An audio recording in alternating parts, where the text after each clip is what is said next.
حضرت ابو سعید ابو الخیر رحمۃ اللہ علیہ کہتے ہیں میں غلام خرید کے لایا. جو غلام شرط کے ساتھ آتے تھے وہ سستے ملتے تھے، اور جن کو ہم بس خرید لاتے تھے اپنی مرضی سے وہ ذرا مہنگے ہوتے تھے. تو غلام نے کہا حضرت جی 3 شرطیں ہوں گی اگر آپ مجھے خریدیں گے. میں نے کہا بولو.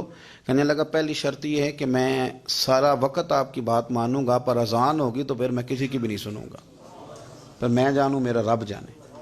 میں نے کہا قبول ہے. کہنے لگا دوسری شرط یہ ہے کہ دن کے وقت بات مانوں گا، رات کو نہیں مانوں گا. میں نے کہا یہ آرام کرنے کا عادی ہوگا، نیند زیادہ آتی ہوگی، بعض لوگ زیادہ سوتے ہیں. میں نے کہا ٹھیک ہے. اس نے تیسری شرط یہ کہی کہ بہت سارے جگہوں پہ لوگوں کے زیادہ غلام ہوتے ہیں تو ایک کمرے میں 5-5 6-6 لوگ رہتے ہیں. میں کمرہ علیحدہ لوں گا اکیلا، ٹوٹا پھوٹا دے دیں، پرانا دے دیں، کسی حویلی کے پچھواڑے دے دیں، پر کمرہ میں الگ لوں گا. کہتے میں نے کہا یار یہ بھی قبول ہے. میں اسے گھر لے آیا. میرے دل میں تھوڑا تھوڑا کھٹکا تھا کہ یہ کہتا ہے میں وقت پر نماز کے لیے جاؤں گا، کہیں کام چوری نہ کرے، لیکن فرماتے ہیں یہ تو کام دوسروں سے زیادہ کرتا تھا اور توجہ سے کرتا تھا اور ذوق سے کرتا تھا. 2 دنوں کا کام 1 دن میں کر جاتا. فرماتے ہیں ایک رات کسی مجبوری کے لیے مجھے کوئی پیغام آ گیا، کہیں جانا تھا. میں اور میری اہلیہ اٹھے، حویلی کے پیچھے ایک پرانے کمرے میں وہ رہتا تھا. جب ہم اس کے قریب سے گزرے تو اس کے کمرے کی عجیب حالت دیکھی کہ زمین سے آسمان تک نور ہی نور. ہم نے جب کان لگا کے سنا تو وہ رو رہا تھا اور کہہ رہا تھا مالک میرے ذمہ نہ میرے آقا کے بھی حقوق ہیں، اس لیے میں سارا دن تیری عبادت نہیں کر سکتا، صرف رات کو کرتا ہوں.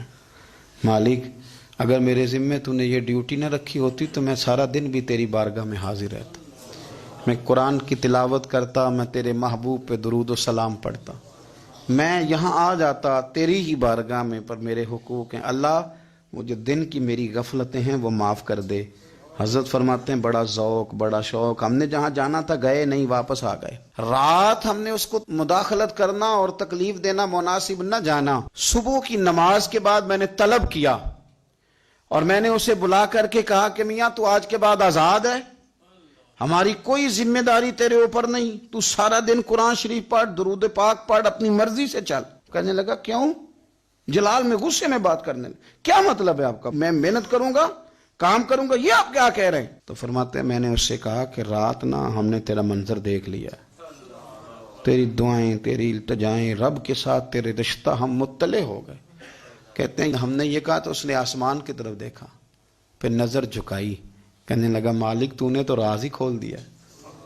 یہاں لوگوں کی جعلی کرامت مشہور ہو جائے تو وہ کمائی نہیں کرنی شروع کر دیتے، تویز دھاگے کی دکان نہیں چل جاتی. اللہ تو نے راز ہی کھول دیا. میں تو سراپا مخزن راز تھا، میں رہا تھا مدت و راز میں، یہ تو تیرا شوق کے دید کشاں کشاں مجھے کھینچ لایا مجاز میں. تو نے یہ کیا عجب کیا، مجھ کو بھی فاش کر دیا. میں ہی تو ایک راز تھا سینہ کائنات میں، مالک میرا بھی راز کھول دیا. اور پھر کہنے لگا اللہ یوں نہ کر، تیرے میرے پردے ہیں، ان پردوں کو نہ کھول. یہ لفظ کہے زمین پہ لیٹا، کلمہ پڑا، روح ہی پرواز کر گئی. عرش فرشتے بانگا ملیاں، مکے